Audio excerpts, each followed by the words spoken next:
Hello, farmers, and welcome to another episode of the harvest season. My name is Al, My name is Kevin. One of us is in the US, the other is not. and we're here today to talk about cottagecore games. Woohoo! I can't. I feel like we can't start the episode without kind of referencing what has happened. We are recording on the 10th of November, 5 days after a certain election in America. Um, I I didn't don't get my want. birthday wish. Rather rude of them. Yeah, I learned that you have the same birthday as my younger son. Isn't that weird? Yeah. Happy birthday, Craig. Right, How's it that's Craig? taken? Yeah. How's it taken? Yeah, Craig. How's it taken 6 years for us to notice this? I I don't know, man. Weird. Okay. I try to keep mine on the down low because I'm torn about it because, obviously it's nice for people to notice, but I also feel like a narcissist club, coming out with the little air horn. Pew, pew, pew, pew, pew, it's my birthday. Pew, pew, pew, pew. So I know I'm torn I about it. don't. So I generally don't bring I too don't much think it's attention to it. narcissistic to have a birthday and celebrate it. Like You're right. No, you're absolutely right. I am aware I am the issue, this and feels like I mean, something to unpack in therapy. Just the oh thought. boy, is it? So Okay. I, w- I was actually so okay. I do therapy and I do it on Tuesdays, which happened to be my birthday. But I was sick that day, Oh so I no. didn't do Oh therapy no. either. So there'll be You plenty to unpack this therapy this yeah, I was Tuesday. gonna say this week's gonna have a lot to talk about. Um, Oh boy, so yeah, I don't want this to become a politics podcast. We're not gonna spend time talking about the that's what the election, greenhouse and is for. I seriously considered it. Ah, We'll see. We'll see if you can convince me after this recording. yeah. But I thought it was important to at least reference it so that it's not like I always feel weird when there's something major that happens and we don't at least reference it because it feels like the entire podcast is Mm-hmm. just a place there that doesn't exist. So I want the podcast to be escapism, so we're not going to be like talking about it a lot, but I just wanted to mention and remind people that this is a safe place for you. We are inclusive of everyone that the upcoming president is not inclusive of. Um yeah, and if you are anti LGBTQ, or if you are anti any races, if you are a terrible person of that persuasion, I don't care if you listen to the podcast. You can go away. Thank you very much. There you go. Only good people here. Only good people. Okay, so I'll sign off then. Bye, everyone. So that's all I wanted to talk about. We're now going to go into the escapism and talk about other things, including this episode. We're going to talk about Living Room, which is an augmented reality game that I have been playing, and hopefully we can get a good discussion out of that. All right, Because all right. obviously no one else on the team has played it. Yeah. I mean, okay, so jumping the gun here, but like AR games, I think are great. Like, they are so much more feasible slash plausible Mhm. than true VR. I And I agree think with that. there's a lot you can do with it. So I'm down for Yeah. that. I am very much a proponent of AR. Like VR will maybe get there one day, but it's gonna be a minute still till we're really really there. Yeah, definitely. Still a lot to figure out. But anyway, yeah, we'll get to that later. Hopefully we'll have some good chat about that later on. I think it's our first VR game or AR game that we're going to talk about. So we'll see about that. Before that, obviously we have some news. But first of all, Kevin, what have you been up to? All right. Um, so I haven't talked. It's been a minute since I've been on here. Sorry, Vincent. You know this. You heard it on the Triple R. But I've been playing Balatro. I bit the bullet. I'm in there deep. I have cleared a run with every one of the base decks, I would call it. That's The wild. the color decks, if you will. There's all sorts of other decks that unlock later, and there's difficulties, so there's still plenty for me to do. But that just shows how much time I've put in and how much I enjoy it. I mean, to be You know, fair, like you completed a run like on your first day playing, didn't you? like 2, 3 days, but yeah, Yeah. yeah. Hmm. I mean, it is. I've said it before. Like, for people who don't know, I tutor in math, so I'm an engineer, so I'm something of a math guy. So a game centered around numbers and probabilities and of course strategy. I love strategy games like Fire Emblem and such. So all that is kind of in my wheelhouse. So yeah, I hit the ground running with that one. Um, yeah, and there's obviously a lot to unpack. There's much more so than the scope of at least this episode of this podcast. But yeah, Ooh, Balatro, it has foreshadowing. its hooks deep in me. Other than that, um, Sonic Frontiers, I am approaching the end of that game.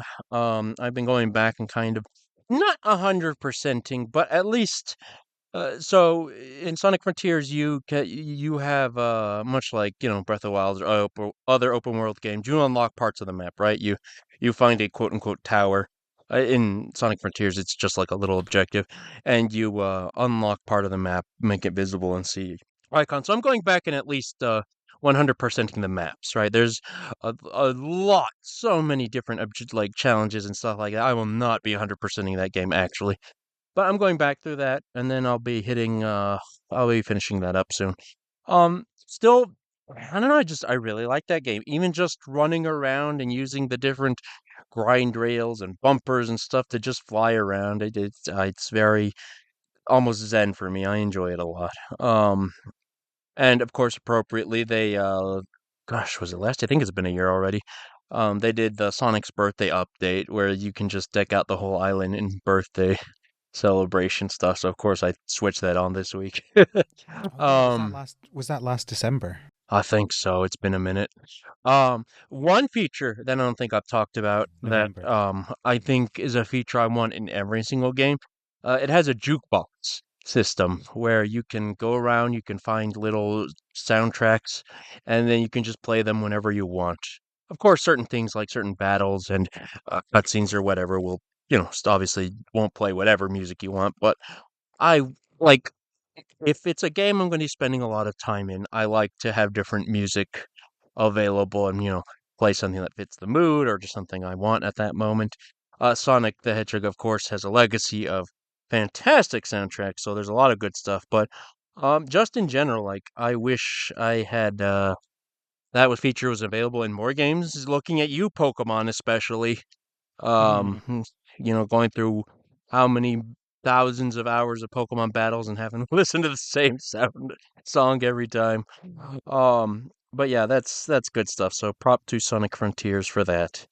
Um, and then aside from that, here's my plug for Rainbow Road Radio, the Mario podcast I do there, mutual friend Alex. Next week we are doing an episode on Bowser's Inside Story, the third Mario and Luigi game, which I have been playing. Ooh. And obviously you hear the full story on that episode, but boy, that is a good game. Of course, as people might not or might see from my handle, Koopa Prez, I am a big fan of Bowser and a game focus on him. It does like it. Obviously, I'm biased, but I think they just did everything fantastic about Bowser. Along with a lot of the usual polishes and benefits of the Mario and Luigi game, like funny writing and the battle system and all that. But yeah, so that's obviously, like I said, tune in next week for more thoughts on that in depth. But other than that, yeah, I think that's roughly what I've been up to. What about you, Al? What's going on over there? Yeah, I have been also playing Balatro. Not as much as you. I'm done. I finished it. I completed a run, and that's enough for Yeah. me. Okay, Uh, what deck did you use? First off. a yellow? No, not Okay. yellow. All right, The yellow. one that gives you money. The one, not yellow, not yellow. It was the one I can't remember which one it was, but it was the one that gives you money for the hands and discards you have Okay, that's left. green, I believe. Green, Yeah, yellow right? gives you like $10. Green gives you like It more does, per yeah, hand and discard and yeah, stuff. Okay. yeah. Yeah, that's a good It one, gives. obviously. I find that gives you lots of money really early on, which is helpful. Oh gosh, it is. Yep. All right, good stuff. Good on you. Did you go past it, or did you just like shut the app after you hit the clear screen? I kept going until I died, but that was like Okay. one blind later. So Yeah, it's wild how much it scales after. Like they are brutal. They say endless mode, but no, they want to end you fast. yeah, yeah, yeah. So yeah, I'm sure we'll talk more about that in the future. But yeah, There you go. I played it and I'm done. Congrats. Free at last. Free at last. I've also been continuing on Snap. I have as The well. new season started. Yep. I did buy the season pass again because I feel you don't actually need a humongous amount of time into the game to get the season pass done. Yeah, So I feel no. like it's worth it, Yeah. Um, and it's a good amount of stuff you get for that money. it is, right. It's wild to think like I've paid I think almost every season pass. That's $10 a month, which, Hmm. when you tally it all up is sizable for a game, like one single game maybe. But because it's broken up so far and only $10 a month, like it doesn't feel bad, and I get my enjoyment's worth out of it. I don't feel guilty. Well, I'm and not. the advantage is that you're paying as long as you're playing it, right? Yeah, Like as that's soon true. as you stop playing it, you no longer give them any money. That's very Um, true. So yeah, I'm enjoying that. I'm in the 70s again, struggling in the Uh, 70s. Last season, I think it when I it talked really last is. episode, Yeah. I was almost at 80.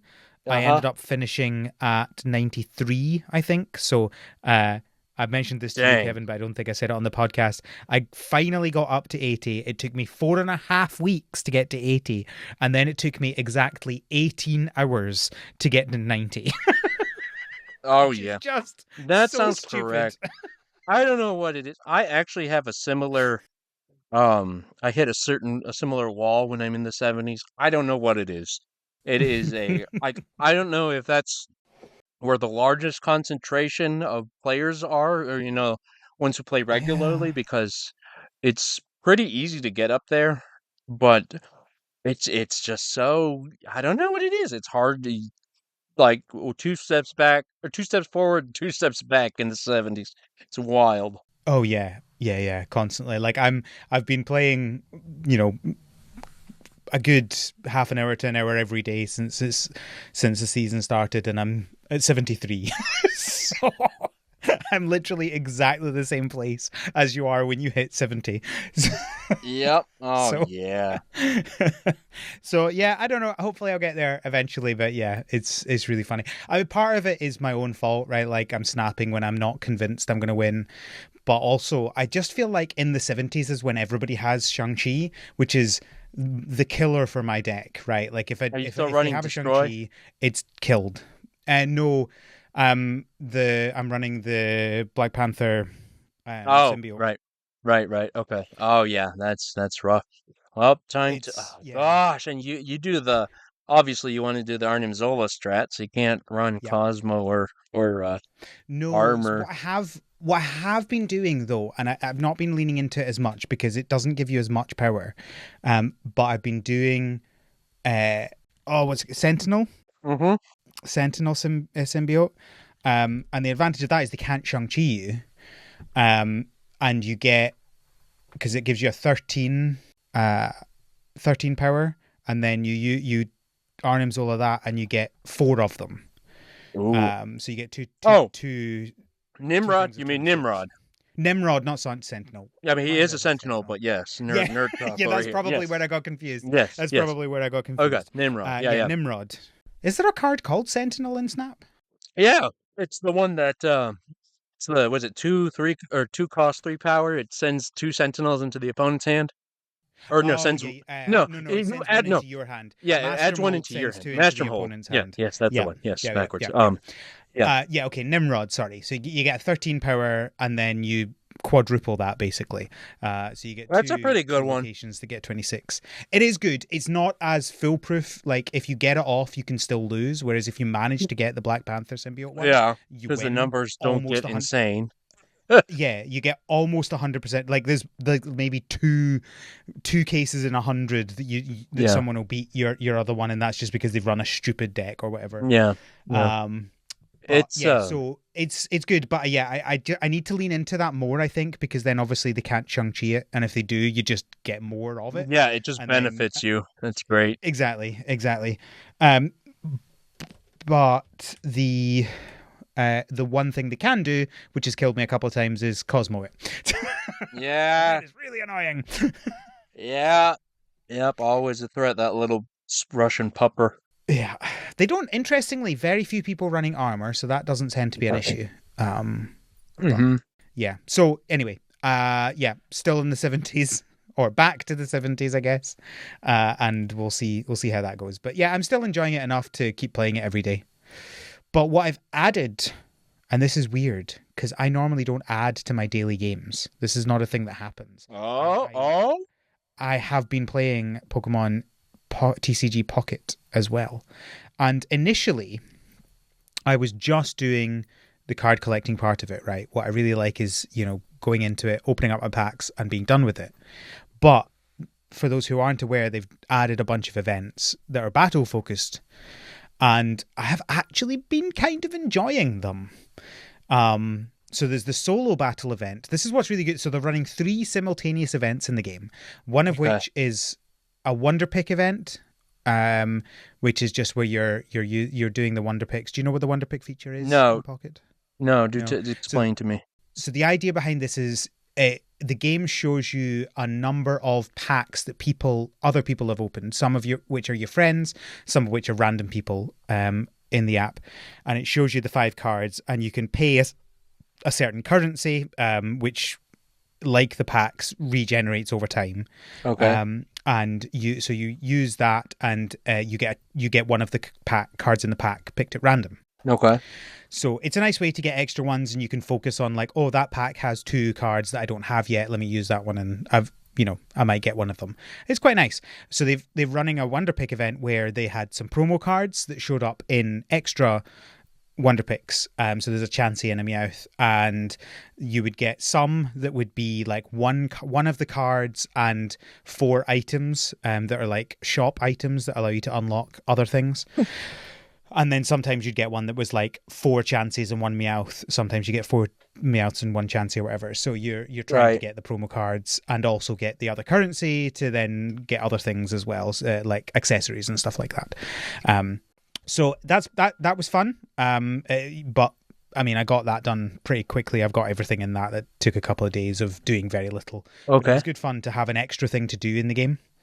Okay. And then they're running a solo battle event, which is where there are solo battles in the game where you play against the AI against different decks. And so it's by default in the game, I think it's 6 different decks that you can do at different levels and do different challenges against them. You can just beat them, and then there's like a challenge to beat it without the opponent getting a point, stuff like that.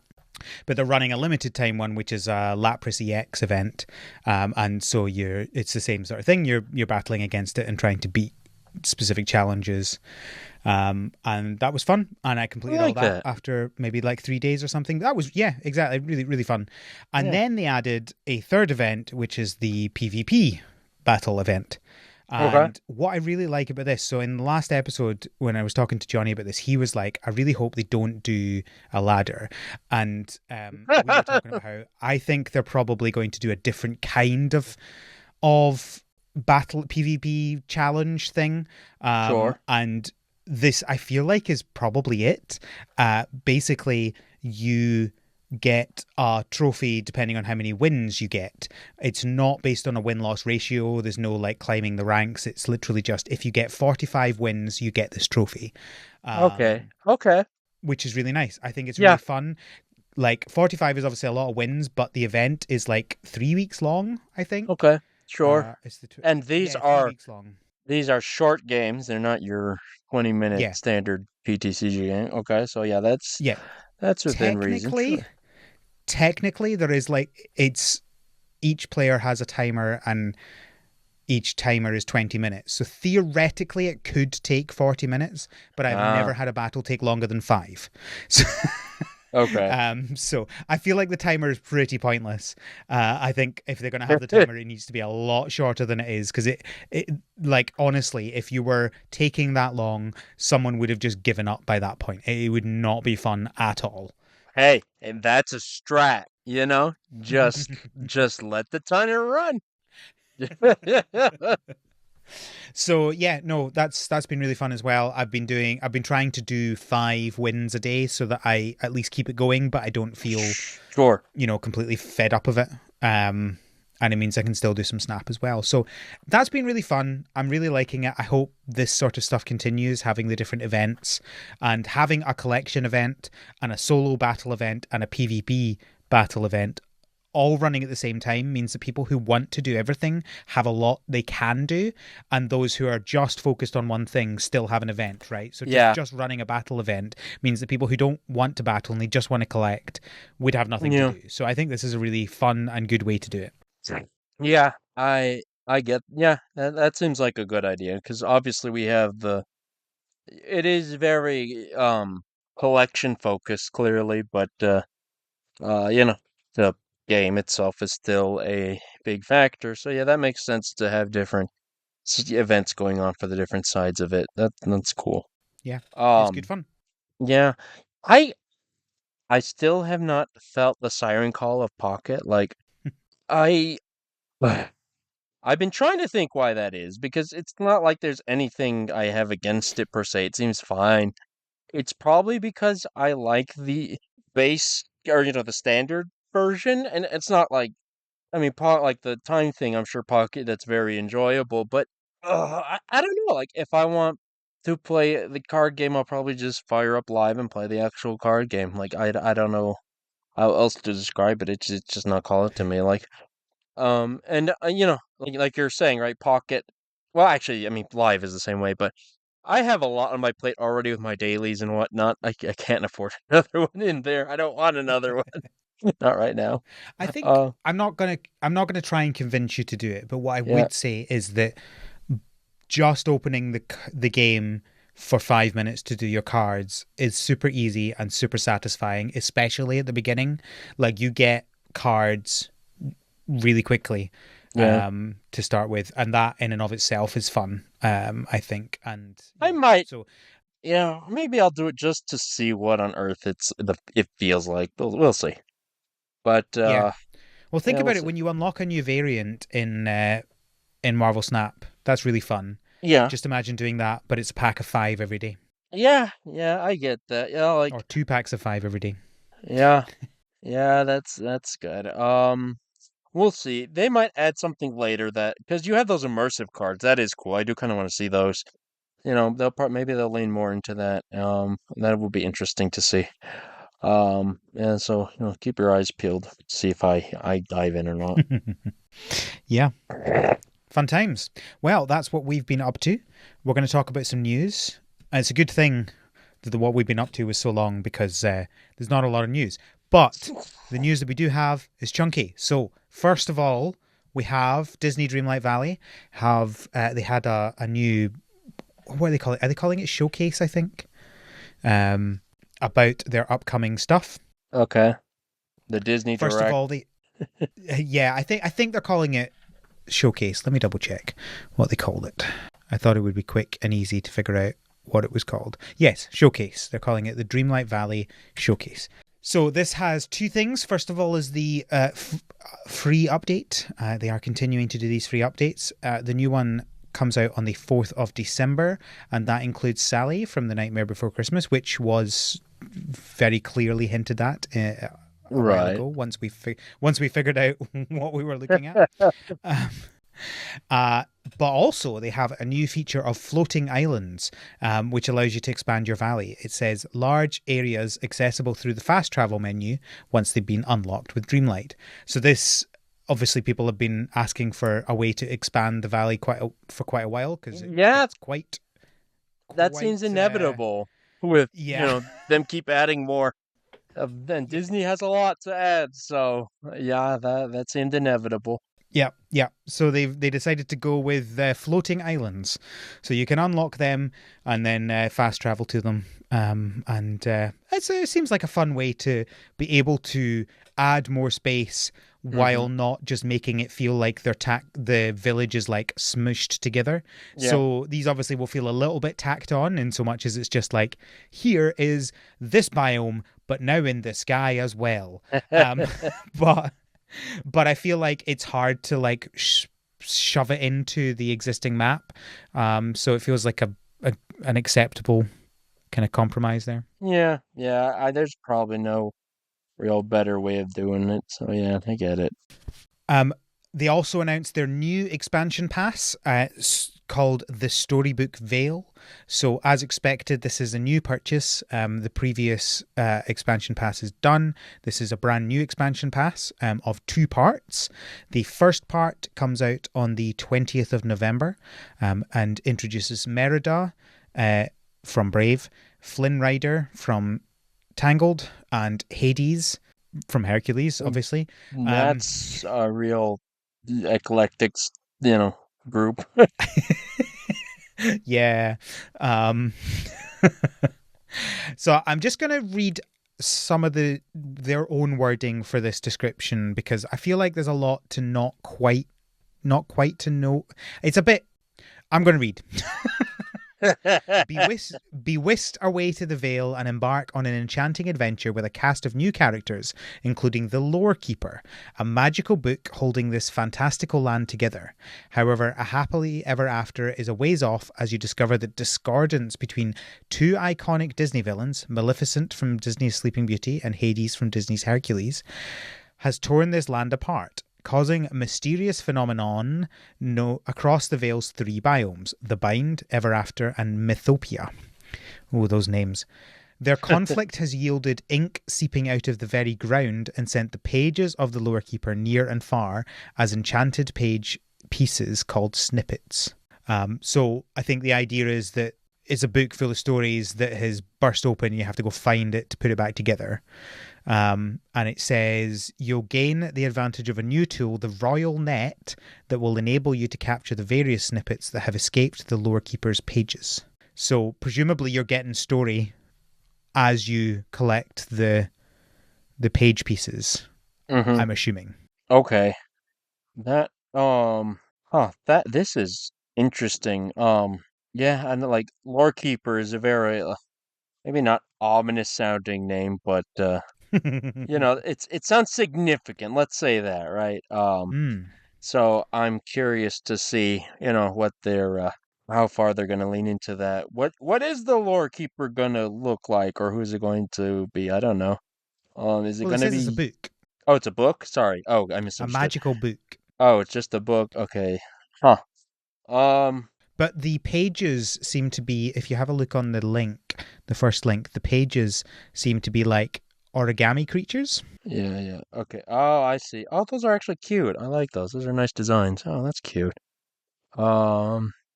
Huh. So you got like a Okay. little green and yellow bird, Yeah. and a little blue, well, purple fox, I guess, Yeah. Fox something dragon like thing. that. I don't know. It's a Pokemon. Dragon. I like looks like a What? dragon. You don't see the mouth like kind of sticking. I don't know. It No. looks dragony to me. You know No. it's the color and they kind of looks like scales, the texture of the page. That's what it is. I see it now. I can Um. see. I see what you mean about this. Yeah, and there's a little kind of purple frog with a flower growing out the top of it. Yeah. Yeah. I see that. Okay. See. Yeah. I didn't look at these pictures at all. But yeah, when you said snippets, I thought it was like actually just pages. Okay. That's much more interesting. Okay. That's cute. I like that. Huh. So yeah, I guess we'll see. That's most of the information we have. They've announced that the part 2 of this expansion pass will come out in summer 2025, and that's the one that will introduce Maleficent. And they've also announced their upcoming free content roadmap in early 2025. Right, this is where we try and figure out what these are. Is that what's the one, the Princess and the Frog? Um. Oh no, no, no, No, no! I that's tell you what it Aladdin. is. That's I a was just about to say that's Aladdin and what's her that's name, isn't it? Jazz. Yeah, that's Aladdin's hat and Jasmine. Jasmine. Yeah, Yeah. yeah. I thought it looked like Tiana. the Princess and the Frogs. Tiana, is that her name? Had that in my head, but I didn't want to say it. Yeah. I thought that looked like her tiara, but no, you're right. That's the wrong color of Yeah, wing. It's a no, different that's shape. it says Yeah, you're explore right. new world, so I that's saw went the to fez. I saw yeah. the fez and was like, wait, no, that's Aladdin, Yeah. isn't it? So early Yeah. 2025, explore a new world and revel on a magical adventure. Obviously, Aladdin. Yep. Spring 2025, we've got the Cheshire Cat Yep. in a ghosty form. Step into a land of wonder and meet new friends Who along the could way. that be? Yeah, that's the most obvious one, right? Yep. And summer 2025, solve an ancient mystery and discover who's waiting inside Skull Rock. And we have a orange feather. And Let's. wait, oh, is that the shadow of? Is that a gargoyle? Oh, it looks like a winged creature of some sort. I'm very confused. Isn't Skull Rock supposed to be like Peter Pan? Yeah, but they mix these things up quite a lot. Yeah, I'm Like the Cheshire Cat isn't in a forest, for example. sure. You know, like so. Yeah, they Well, I like mean, to mix these things up. uh, huh. Orange feather. Uh, solving. It's an ancient mystery. So who's ancient and has orange feather? I'm gonna have to. I'm at a loss here. Some sort of winged creature. I have no idea. I'm at a Let's go loss. have a look on the Disney Dreamlight Valley Reddit because that's where What I are the found the conspiracy Sally theorists one when I was saying? confused. I just as an aside, when are they going to bring in Cherubog? When are you going to help Cherubog out? You're gonna have to tell me what that is. I don't know. Oh, you don't know Cherubog? Okay, do you know No. Fantasia? Yes. Okay, Cherubog is the big winged demon guy in that segment. Like I think it's the Okay. final segment. Yeah, he's one of the spookiest guys. He's basically just like a demon guy. um, Fair enough. Right. I'm just scrolling through. I can't find anything about. I've obviously come to the Reddit too late to see people to womp see womp. the I'll be doing detective work in the background if you want. give me 1 minute before I give up. Yeah, there are too many people on this subreddit. Ancient mystery. What are? It's not going to be dinosaur. It's not going to be 20 whatever 2000 whatever dinosaur. It's not Aladon. No. No. So what I'm thinking, and I have no idea about the feather, but the shadow looks like a winged gargoyle, I think, and so I wonder if it could be something to do with Quasimodo. I'm guessing. Or But I ah, don't know. That is just a here's wild the guess. twist. It's live action Maleficent. Oh, I don't. I'm not comfortable with how well that would work out actually. Because she has the wings in the movies, and I don't know if you saw the second one, but she basically becomes a phoenix. So there's your orange fan. Oh no, it's Angelina Jolie. That would be something. Captain Hook, Tinkerbell. That's what Yeah, none of them have. Well, actually, does Captain Hook have a feather in his cap? he does. Could it be that then? No, it's the wrong kind of feather. Yeah, no, it's a huge It's not big feather. enough. Yeah, no, this is Yeah. like a little bird feather. I thought that before I actually. Oh, My it is aphantasia Peter. means I can't see in my Peter head. Pan has an orange feather in his hat. It's Peter. Oh, does he? Yeah, he does. I just checked. It's Peter. It's 1000% Peter Pan. So he does. People were probably screaming that at us. All right, cool. So what's the winged creature then? It might just be us poorly looking at it and just Could it multiple be? shadows next to each other, maybe. No. Could it be? um, Tinkerbell doing a silly I thing like she liked to guess. make weird shadows, didn't she? At one point. Yeah, I guess. I don't know. It's funky, but it's definitely okay. So yeah, it's Peter Pan. I was right the first time because Skull Rock is from Peter Pan. Yeah, okay. I just because that's from it originally doesn't mean it would Yeah. be the case still. But anyway, the final thing to talk about with Disney Dreamlight Valley is they've also announced new editions and early adopter bonuses because they don't have enough versions of this game. So, so you still have the base. You can just buy the base game. That is still a thing you can do. You can buy the Enchanted Edition, which already I think existed, and that gives you both A Rift in Time, the first expansion, and the Storybook Veil. So presumably If they do other expansions, that will also give you that. You can also buy individually just A Rift in Time or just the Storybook Veil. Obviously, you have to have the base game for them. You can now also buy the Storybook Veil bundle, which is just the base game and the Storybook Veil, but not A Rift in Oh Time. my goodness. Or you Oh, can buy, if you already have the base game, you can buy the Storybook Veil Magical Edition, which gives you the new expansion and basically the pre-order bonuses. It calls it early adopter bonuses, but it's basically a pre-order bonus, right? It's like, because you got it early, I presume that will only be yeah. available for a limited period of time. You get those if you also bought the Enchanted Edition. You get the early adopter bonuses as well, which are an Autumn Manor house style, dress and ensemble, baby Pegasus companion, and a Greek Hercules inspired house Yeah. for baby Pegasus, I presume that is, Doghouse. Um, and more moonstones. for this is, oh my gosh, this is, it was great until I scrolled down to this. They are, oh, just confusing me, just overwhelming me with, oh, it's a bold strategy, a masterful gambit. I'll tell them that. Make money by confusing your customers. But It's wild the number of different ways you can give them money. it,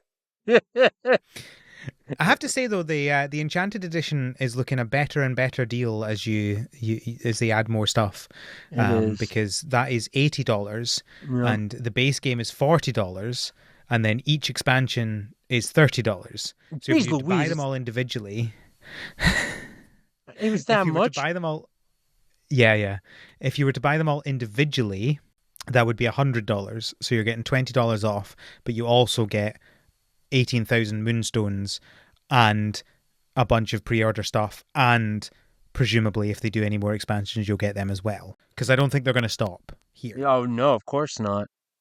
Oh, we don't have Pixar in here yet, right? No, yeah, we do. What am I saying? I'm crazy. Yes, Yeah, we have yeah, Wally. yeah, We don't have a lot of yeah. Pixar though. And Um. Brave, because Merida's there. Oh yeah, yeah, Brave. Yeah, I'm just thinking. When um do we get there's a bunch of stuff, Radiator I think. Springs? When do you get the Cars universe? Let's have a look at the characters list and see who's in there.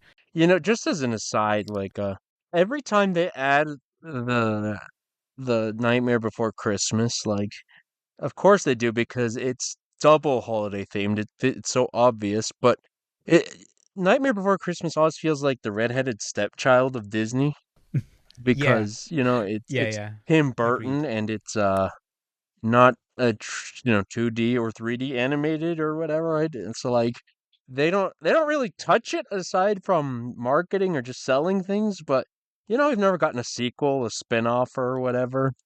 Um I always find it fascinating how they kind of dance around Nightmare Before Christmas. Yeah, yeah, it's quite funny. So as you said, you've got Wally and Eve. You have Remy from Ratatouille. Oh yeah, Remy is in there. Yeah, yeah. Anything else? We've got Frozen's just Disney, isn't it? It's not Pixar. Yeah, it's just Disney. Toy Story. Buzz and Woody are in it. Oh, are they in it? I couldn't remember. Oh, okay. They Cool. are. All right, Buzz and Woody in it. We're good because And they're, Mike of and course. Sully from Monsters Inc. as Oh, well. they're in it. Gosh, I have not been paying attention clearly. You know, So it's a yeah, pretty all right, yeah, decent no, number of Pixar those stuff. are Yeah. those are heavy hitters. Yeah, that's fine. Hmm. Um, you know what? Here's the real question, right? Like this is a very substantial amount of Disney franchises they're putting into here, right? When do we get to the stinkers? When are they going to put in Home on the Range and Chicken Little and Bolt? When are we going to get those? They have a lot of characters to go through before they I get there. know, but I want to Because see like them do it. as we just mentioned, they've still got like a majority of the Pixar films, Oh, I even, know, right? but they're cowards. I want to see them do it. I want to see them lean into it. They won't, but I don't know. Maybe sometime, but I suspect they'll just stop the game by the time they get to that point, right? Um, Alrighty. The next is Stardew Valley. So The never-ending game is continuing to be never-ending. As First of all, announced this week by Concern Dave. yeah, well, we'll get to that. Well, that's on my list to talk about. But let's start off with 1.6 is out on console and mobile. So if you've been waiting for the Switch version, which let's be honest, if you were waiting, it was probably for the Switch version. I guess Yeah, maybe there are some people who play it on mobile and are listening, but I suspect most of you are waiting for the Switch version. It's out now. probably. Go get it. But they've also, with that, added a 1.6.9 patch, which has been added to Steam and was on all the console and mobile versions as well.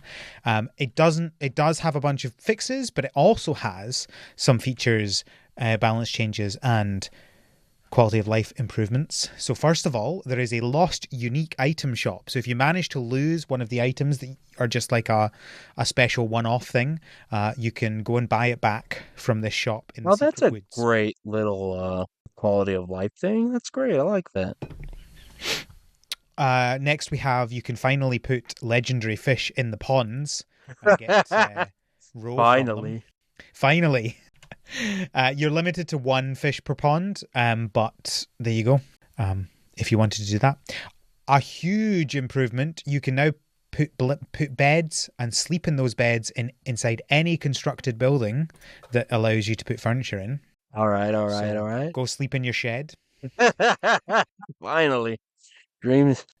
Now that you get in a And fight with your spouse, you can the just real, the real feature though is that items dropped into water will float in the water for a short period of time, so that you can pick them up. ooh. The number of times I have like cut a tree down in the wrong direction and lost half the wood because it just goes into the water, whereas now it's just going to suck back up. All right, Love all it. right. I dig it. There's a lot of other small things, which I don't think we need to go into, but I will link the change log in the show notes if you want to go and have a look. So, yeah. Those are, I Oh, like those. Those are all thoughtful little updates. That's great. I just read one which is Clint now refills your watering can when upgrading it, which is such a weirdly tiny feature to give. But yeah, Like I that's fun. said, thoughtful. Yeah, but this is the thing; it doesn't really fit with Clint, right? Like, why would Clint do Well, that? well, you know what? You're right. You're right. Don't make me like him. Okay. No, no, no. He does that, but if you pursue Emily, he stops doing it. Oh, that'd be And great. as Kevin hinted at, we got another interview from Concerned Ape, and this is in Nintendo Life. He says that he basically just can't stop working on it. He says, I feel like I could work on it for the rest of my life. I don't want to see it fizzle out. So confirmation, as we expected, that we're probably going to get Stardew Valley updates until he dies. Okay, I don't, I have thoughts on this because, like, this really feels like, how should I put this? Almost concerning. Um, just like, obviously, it makes a lot of sense, uh, just from a pragmatic standpoint, right? Because he's making money off of it, and he's done all the work on it. So you know, I get it in that sense, but like, I mean, I clearly I'm projecting here a little. Like, how much of this is also just him, you know, not able to get away from it, sort of a prison of his own mind, if you will. Um, I do think that's a lot of it. So he says the exact wording is, I have so many ideas for Stardew. I feel like I could work on it for the rest of my life and just keep improving it, adding more stuff to it, more content, fleshing out the existing content. That's the main thing I want to do is flesh out the existing content.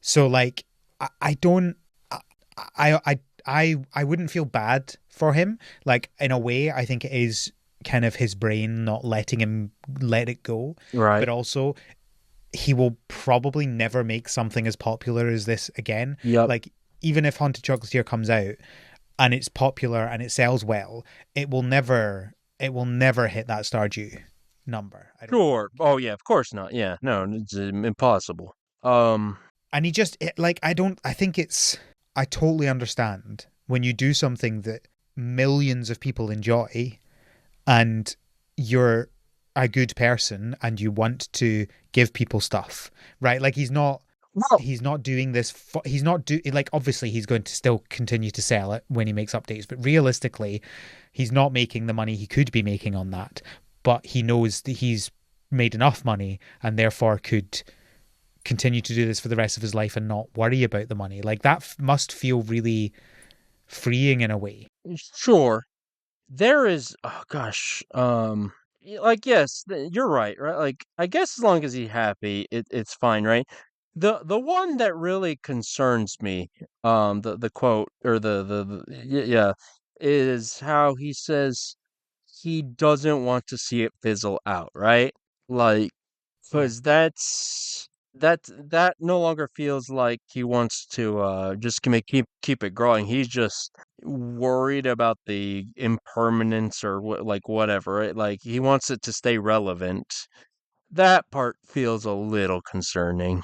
Um, I mean we're reading into this now, but I don't think yeah, he means as in I want it to keep selling forever. I think it's more just like it's just something that he loves so much that he wants to keep it new and fresh all the time. I guess like I again like yeah, like I said, we're reading into it. This is a lot of deep psychological stuff that under the surface, like right, like when I hear someone say that, I think like they're just worried about because I think this would be fair to call it his masterwork, right? Like his masterpiece. Um, just wanting to that to matter. Like I can see some people caring about that. Um, yeah, I don't know. It's a lot to unpack. Like I guess the important thing is as long as he's genuinely happy, right? Like if he's not doing this out of some sort of stress, like that it's not going to be relevant anymore. That's the main thing. Um, but but at the very least, he'll be making money out of it for sure. So he'll be good on that end. Yeah, yeah, exactly. But I mean I think when he announced that 1.5 would be the last update, I was like, no way will this be the last update. And then he announced 1.6 Yep, would be the last update, very and I was like, true. I don't think so. Very So true. you know, I think will we in 10 years still be getting updates? Maybe not. Are we going to get a 1.7? I suspect we'll get a 1.7. You know what? And remember, the 1.6 update was meant to be a small update. It was not a small update. Oh gosh. You know what? There's also looking at it from the other side, like I'm not saying fans are asking for more from Stardew or from Concerned Ape, but they're always willing to consume more, right? Like there's something in this day and in the modern day and age about just the never ending quote unquote franchise or game or whatever, right? Like in 10 years we're going to have new Pokemon coming out. I promise you that. Yeah, yeah. um Yes. However, I think there is a huge difference. I suspect you'll agree with me on this. I think there's a huge difference between that and this, though, because the franchise of Pokemon or the franchise of Marvel, yes, there are people in there that they love what it is and they want to create more just for the sake of making more. But the franchise exists because it makes money. yeah. And I don't I still strongly don't think that he makes updates to make money. He makes updates because he has these ideas and he can't get them out of his head and he just wants to put them in the game. Mm. Yeah, okay, you know what? That's fair. Yeah, I'll agree with that. Um yeah, yeah, you got me there.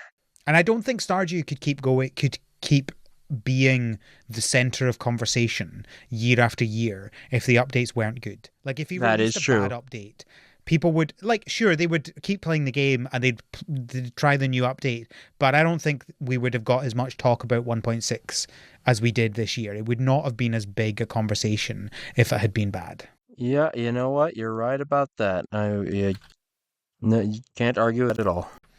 All right. Well, our last piece of news is a new game that has just come out. Apparently, it was a month ago. I thought it was last week, but no, it's a month ago. It was updated last week. That's why I thought it was new. But this is a game called Web Fishing. Sorry, it's in all caps. Web Fishing! That's good. I A like that. multiplayer chat room focused fishing game. Relax and fish on the web. What? That's okay. That's quite a pitch. The Um, multiplayer is what throws me off here. Like just hang out and fish. Okay. Web fishing is a multiplayer online casual fishing game where you relax, hang out, make friends, and catch fish. Nearly 100 different creatures to catch. Become the ultimate fisherman. Upgrade your gear with new baits, lures. So there's obviously a good amount of customization. It looks very. The character models look very Animal Crossing esque. Yeah. Yep. I see what you mean. Yeah. For some reason, there's a guitar minigame. Classic fishing. This looks interesting. It's pretty cheap. It's like £4. Presume it's is it $5? Yeah, I think that's. Hold on. Let me see. That sounds about right. Um. Yeah. That's this. What an interesting idea. Like, who comes up with this? That's what I want to think of. But gosh, they are so Animal Crossing just looking at it now. Like it's the shape of the head, right? Yeah, yeah. But yeah, I don't let's see, what is it? Where's the price? I don't see it. Oh yeah, it is. Yeah, 5 USD. Yeah, you're right. It's very low poly. Yep. Like think I'd say Wild World maybe on the DS level of Animal Crossing. That's how many polygons you It could see on kind that of head. Yeah, it kind of reminds me of someone drawing in paint and posting on Tumblr. What about me now? Do you not think? Yeah, you know what? It does have a very Tumblr vibe to it. I will say that absolutely. It's kind of cool. One sec. Sorry, one sec, Al. My thing's dying. Hold Yeah, no problem. on. Okay, there we are. Okay, look, as you know, as connoisseurs of fishing games, I do like. Is it just It's probably just gonna be Animal Crossing style fishing, isn't it? It would be nice if they put a little effort into the fishing game. But we'll see. For $5, it might be worth it, I guess.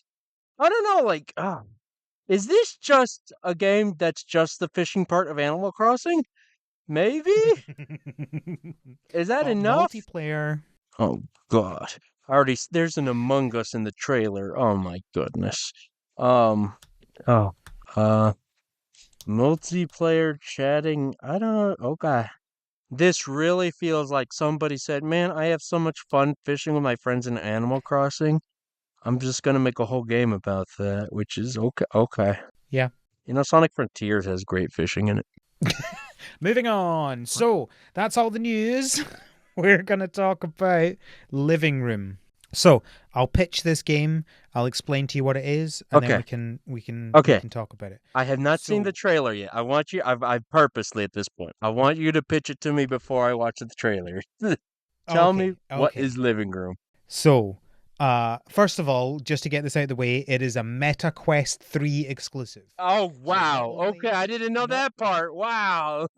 not only is it a Meta Quest exclusive, but you have to have the Meta Quest 3. Oh And I'll explain why wow. later on. Don't worry, there is a good reason for it. Okay. So, this game is an augmented reality game. So, as you've got your headset on, you are seeing the room you are in. You're seeing the world as it is, but overlaid on that is a UI with different tools that you can use to create mini islands filled with tiny animals. Okay. So the idea being, I guess I'll kind of summarize how the interaction worked initially. So this uses MetaQuest 3's new way of doing awareness. So like from the Quest 2, you would basically just say, I'm in this space here, and it would warn you if you were going out of that space, and that was basically it.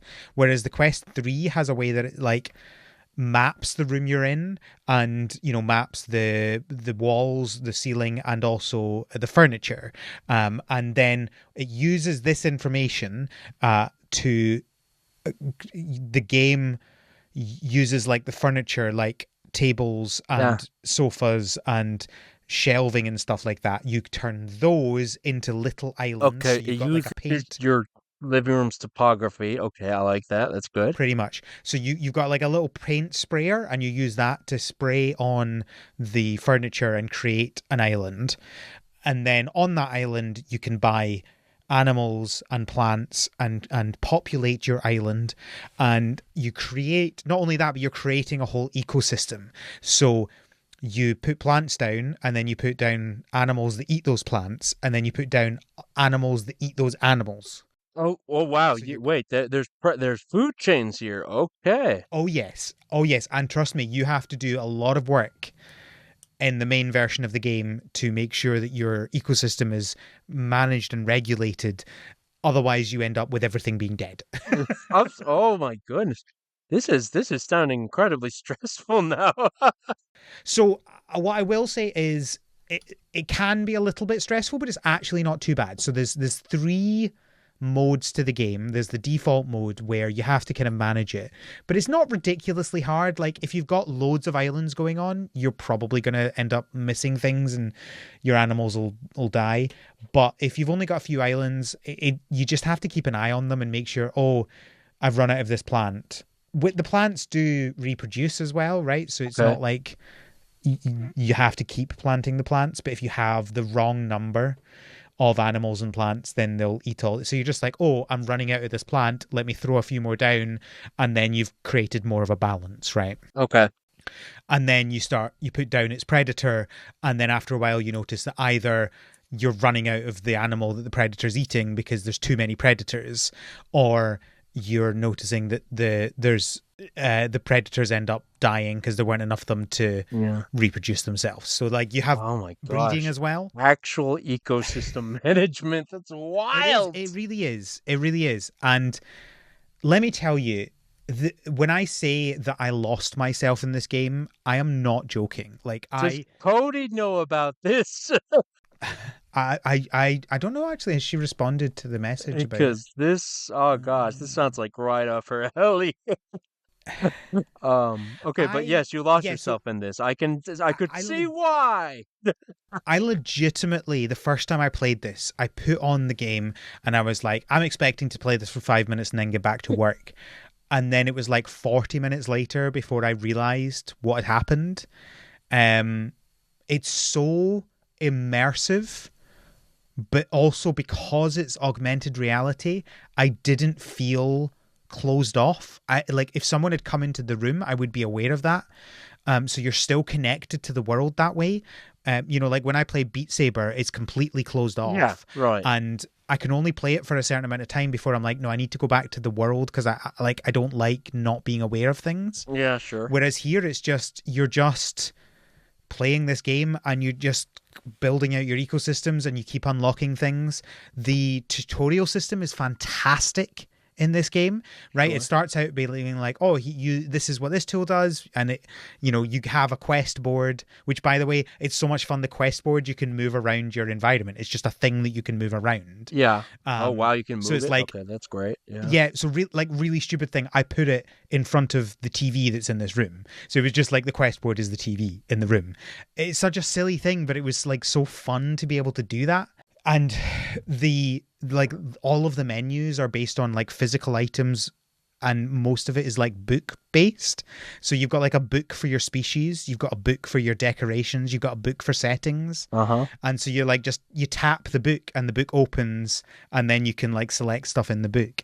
It'll be interesting to see how much of this ends up in a few years feeling old and dated, and how much of it continues. But the idea of, the skeuomorphism, or however that word is, of like this is a physical thing that I'm using to do this thing, feels really natural. Yeah. Um, okay, so like I'm looking at it now. I mean I looked at the trailer now. So like this it doesn't feel like it should be necessarily it wouldn't it wouldn't feel irrelevant because you have the it's how you just see your living room like you are not in different space Yeah, 1000%, right? So like and correct.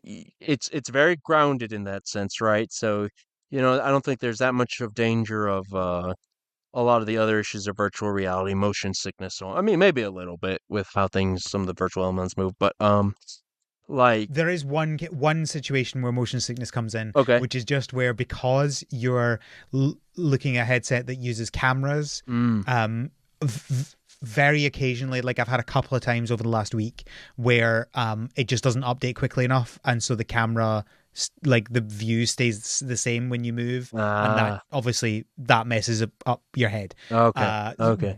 so that's not great, but that's still a pretty that doesn't happen very often. Okay. Okay. But yeah, that is the one situation. Most Okay. of the time, it's pretty good, and you're just seeing everything you're meant to be seeing, Yeah. and it's great.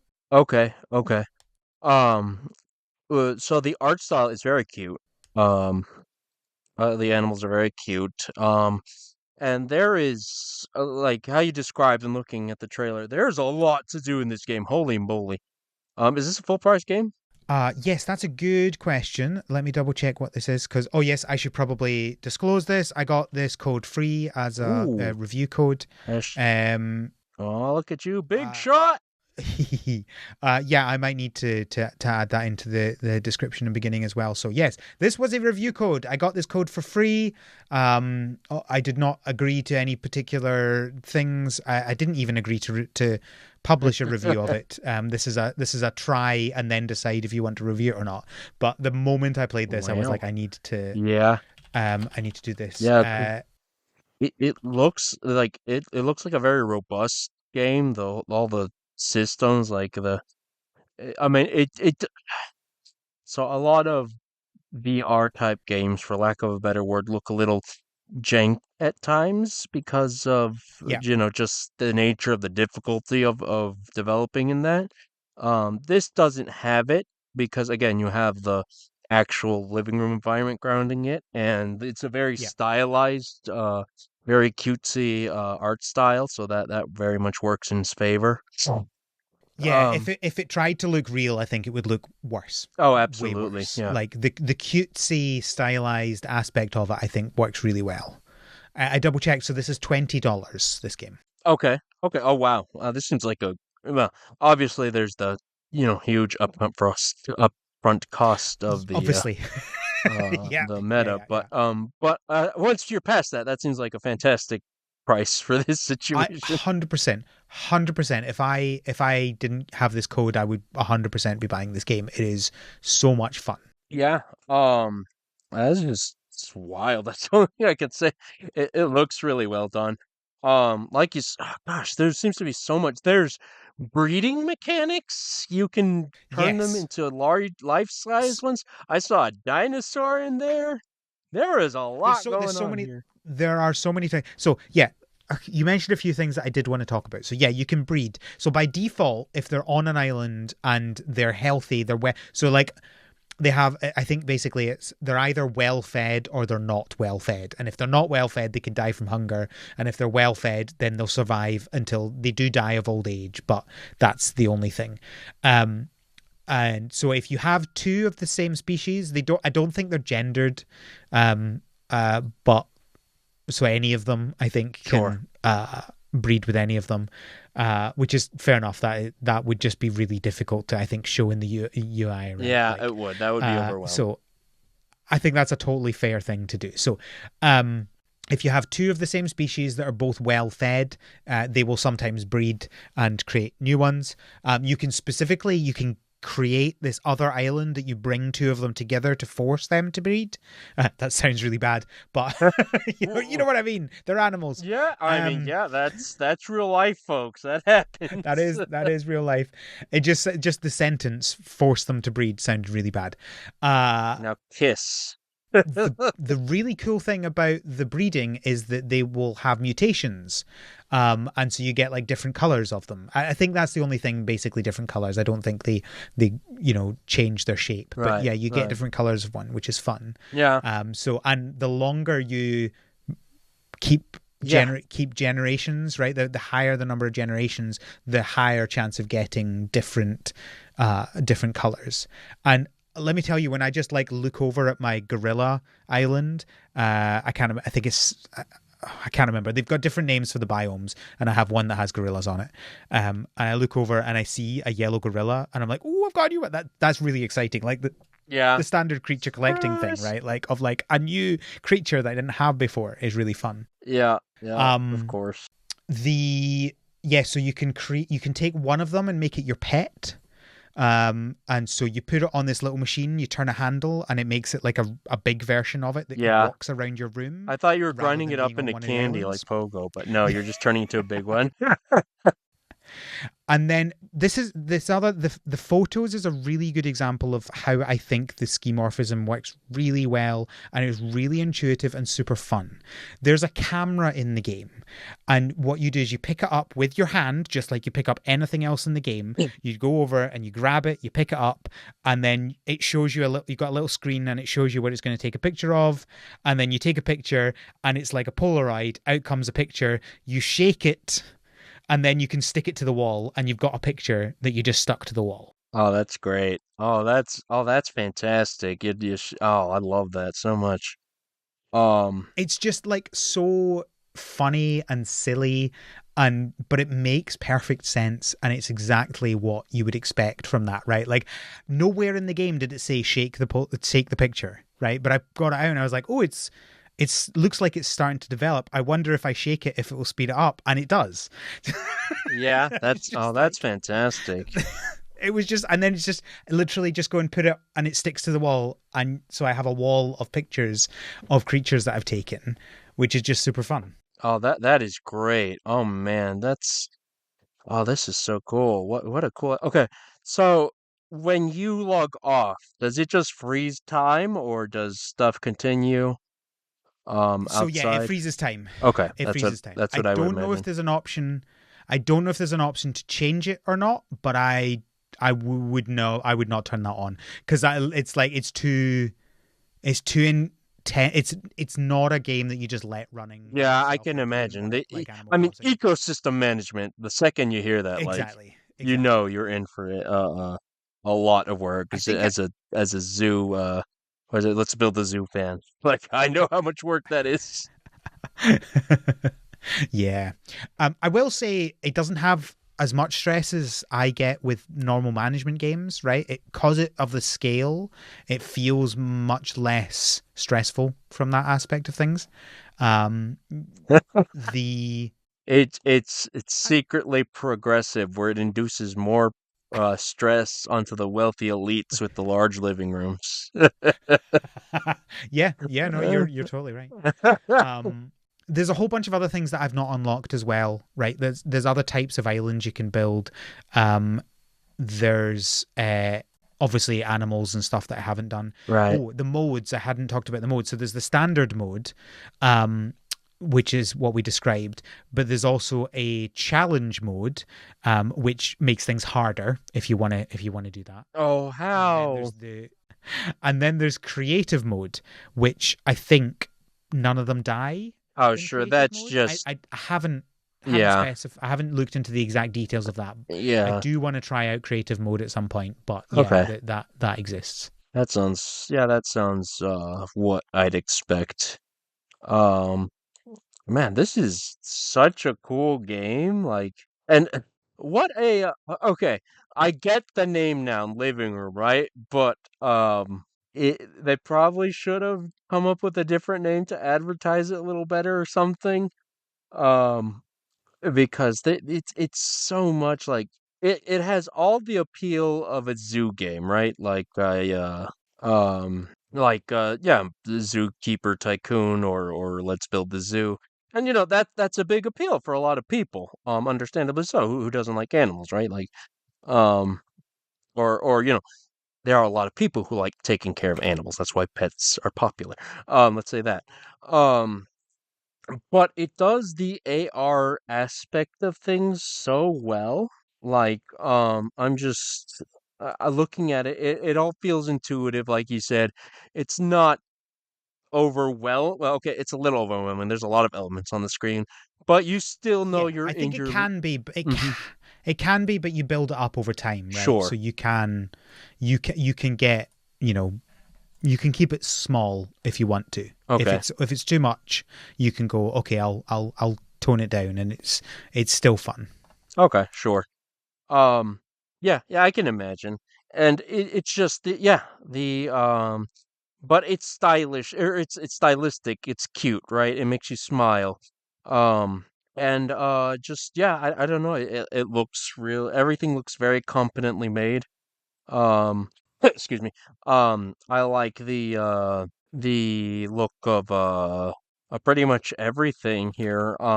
It's like I get it, it has to be on a VR headset because that's the whole appeal of turning your shelves into the little biomes and whatnot, but it's kind of a shame that I won't be able to play it per se, Absolutely. because This is one of these games that is just sad that so many people aren't able to play this game, because like this is 100% you should play this game if you have the headset, but obviously you shouldn't be spending 400 quid to buy a headset just for this game, right? Like that is yeah, why, if you were the sort of person who was going to pay 400 quid to play this game, you probably already have the headset. yeah, probably. Yeah, but what a great game for that, subpopulation that has the MetaQuest 3 specifically. um, Yeah, um, I think it's because the 3 has the mapping of the furniture that 2 didn't have, so it's that just, it makes uses a sense. feature that just doesn't exist in the older one. Yeah, I do hope these guys could could maybe build a non-VR version. Obviously, it loses some of the appeal, but make a virtual living room, right? Like for other consoles or PC or whatever, and just just like a randomly generated room or something, and work off that. Uh, but yeah, I love the design so much. They have such derpy eyes, all the creatures. It's great. I love it a lot. Yeah, and you can have the big ones just walking around the floor. Your little Yeah. decorations. There's a sheep bush. Oh yeah, I like that. They also, the your pet, the large one that walks around your room, they'll spawn little dig points around the room that you It's can tell your pet to go and dig up, and it will give you some more currency and stuff like that. Yeah, that's great. Oh man, what a cool game. Yeah, living room, like I get the cleverness behind the name, but I wish it could have something a little easier to advertise or push, right? Because It is dreadful to try and Google. I can, So obviously, I will have the link to the game yeah, and the trailer that Kevin was talking yeah, about. you I got to will I look will it up. link that in the I show notes I as well. I googled and I clicked on the wrong one first, and I was very confused Yeah. because it was just some guy. Did you get the one on Steam? No, not the one on Steam. No, just it was like a YouTube video because I don't know. I just clicked Oh, right. Okay. and it was just some guy talking about turning his room, because I typed in living room game, and it was about some guy turning his living room into his gaming room. Um, Fair but enough. yeah, good stuff overall, man. What a cool game. It's like Garden Galaxy, but good. Yeah, it is kind of one of those types of games. Yeah, no, you're right. Yeah, because I when when you pull back, when you look at the whole living room, it looks like, it's kind of just decorating the room, kind of. Like obviously there's still a lot of the appeal of managing the ecosystems and whatnot, but it's just a very fun decorated room when you step back and look at everything. I like that a lot. Um, Yeah. oh man, I love this a lot. That's great. I really hope they try to push it for some non-VR version of this, because I'm always down for ecosystem type games. I'm not convinced if this was a non AR version that it would be a great ecosystem management game. I think the fun about this is the augmented reality part of it. mm, But like, yeah, I don't know. It's difficult to know for sure. yeah, you're Um, right. Yeah, you're right. and Like, I'm not trying to gatekeep. It's just one of those things where it's yeah, like, no, I get what you're you know, saying. Like, I think there is like I look at the art style and it's very cutesy. I think there's a lot still going for it in that sense, but I mean, it's probably nothing crazy to write home about or anything like that. So I can see what you're trying to say there. yeah. So I guess reminder of the disclosure: the game was free. I got a code, but I 100% would recommend this game. If you have a MetaQuest 3, you should be buying it the second. It is so much fun. And I will like, I don't always play games for long after I review them, right? Because sometimes when I come to the review, I'm like, okay, good, now I can stop. Uh, I'm not feeling that for this game. Like, you know, ask me in the next episode, but I suspect I'll still be playing it. It's fun to do. It's I keep thinking about, oh, let me go spend a little bit of time and tending to my gorillas, or Yeah, or I just yeah, unlocked puffins, I so totally get I'm that. looking forward to using them in something. But Ooh, that's nice. Um, yeah. Oh man, and there's this. so much I still haven't unlocked. I've put loads of time into this game, Did you and get there's still dinosaurs at yet? least I know I haven't. I suspect that's a late one. Sure. But yeah, no, there's at least four biomes I haven't even unlocked, and then there's things in the existing biomes that I haven't unlocked as well. Yeah. All right. Um, I don't know what to say. This game just looks great. Like there's nothing. It's all good stuff. Um, right on. All right. Good for these guys. Thank you for joining me to talk about Living Room then. My pleasure. I'll thank you for having me on and introducing me to this little game. I'll be staring from We're afar and enjoying it from just through you. staring wistfully Yeah. at your lack of MetaQuest 3. Yeah. Uh, where can Uh, people find you on the internet, Kevin? Find me at Cooper Prez on the Twitter or Blue Sky at Spider Squared on Twitter. I am working on my art account for Blue Sky. I am trying to make the shift to Blue Sky more. So, it is a chill place. It's very nice, especially given the current IRL environment. Chill is a good thing right now. Yeah, look, keep an eye out for the art account. I'll announce it some point somewhere. I have plenty to show on there. Find me on Rainbow Road Radio. Like I said, we've got Bowser's Inside Story coming up. I have a lot to say about that game. It is great. In fact, I will say, I'm drawing the line in the sand right now. It is the best Mario and Luigi game. I'm going to say it right now. Um, yeah. Well, you haven't played the new one yet, presumably. No, but there are things that have made me have pause that just The raising IGN review. eyebrows, a hint of concern, but Yes. we'll see. Um, It will be. I don't think I don't know. I think I've heard anyone who's actually played it that I know yet. Me neither. So it'll be interesting to see Yeah, we will get to whether it. the IGN review is correct, or or Yeah, whether it's one of these you know, we things. we Who we talked knows? about that on the last episode that will be out when people are hearing this. So, go hear our discussions. Maybe that guy is the guy who actually likes Mario and Luigi games. Maybe he's Well, right. that's the thing. That's the thing. That's the thing. Yeah, Exactly. We will see. yeah. All right, what about you, Al? Where do people find you? You can find me at the Scottbot on mastodon.scott.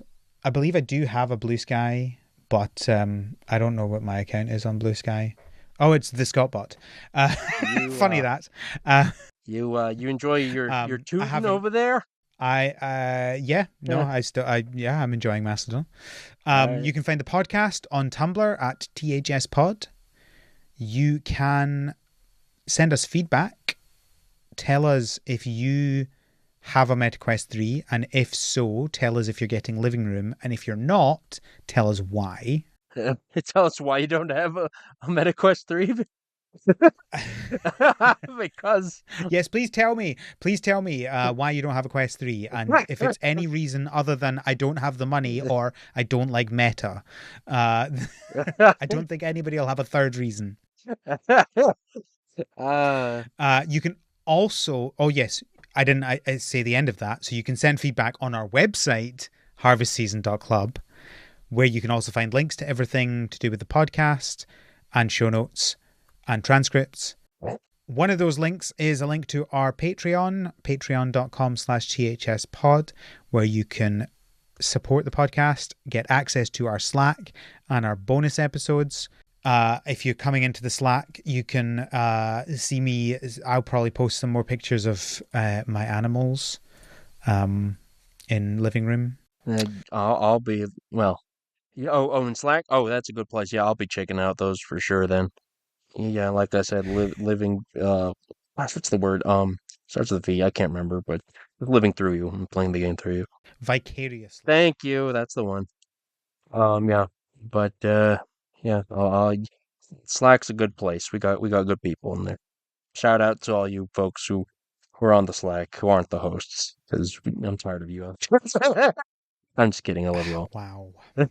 Wow. And I think that's everything. So thank you, Kevin, again for joining me. Thank you all for having me on. Thank you, listeners, for listening. And until next time, have a Good good harvest. harvest. Yeah, look at that. You take The Harvest Season is created by Al McKinley, with support from our patrons, including our pro farmers, Kevin, Stuart, and Elisa. Our art is done by Micah the Brave, and our music is done by Nick Burgess. Feel free to visit our website, harvestseason.club, for show notes and links to things we discussed in this episode.